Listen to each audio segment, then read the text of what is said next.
Did you know Florida home insurance rates are now the highest in the country? And property taxes, they're not far behind. If you're planning to buy in the Sunshine State, ignoring these two costs could totally derail your entire budget. But don't worry, we're breaking it down so you can plan smart and still win in this market.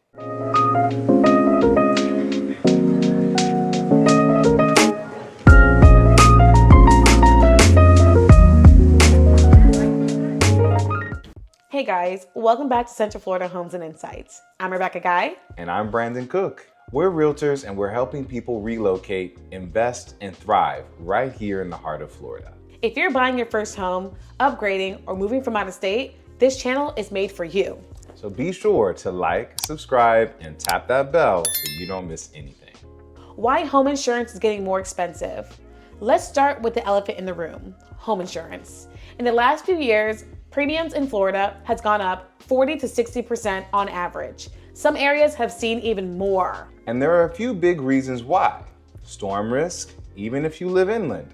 Florida as a whole has a high hurricane exposure. Insurance companies are pulling out of the state, leaving fewer options. Reinsurance costs, which are what insureds pay to stay covered themselves, are also rising. And because of this, some buyers are getting quoted between $3,000 to $5,000 a year for insurance, even for modest homes. But here's the silver lining. Newer homes, especially new construction, can be much cheaper to insure thanks to stricter building codes and wind mitigation. Here's a pro tip. Before you fall in love with the house, ask your agent to help you get an early insurance quote. It's better to know now than after you go under contract. Property taxes, what the buyers overlook. Now let's talk about property taxes. This one surprises a lot of buyers, especially if you're relocating for out of state. In Florida, property taxes are based on the home's assessed value, and they get reassessed after you buy. That means if the previous owner had homestead exemption, their bill might look extremely low, and yours can be significantly higher. And in areas like Polk, Lake, and Osceola counties, we're seeing taxes range from $3,000 to over $6,000 a year, depending on the home's price and location.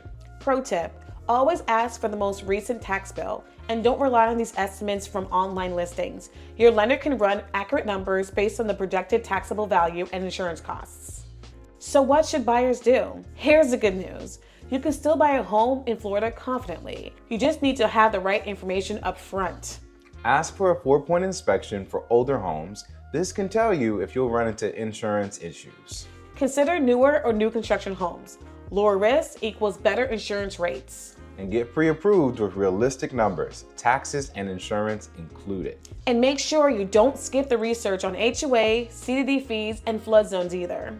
And remember, there are programs like Hometown Heroes that can offset closing costs and builder incentives, and that can help cover insurance premiums for the first year. This market is shifting, and while rates and costs are higher, there are also more opportunities for smart buyers who do their homework. We're here to help you break down the real numbers so you don't end up house poor or surprised at the closing table. Make sure you click the link in our bio to schedule a free one-on-one consultation. Thanks for watching, and we'll see you in the next one, right here on Central Florida Homes and Insights. Bye.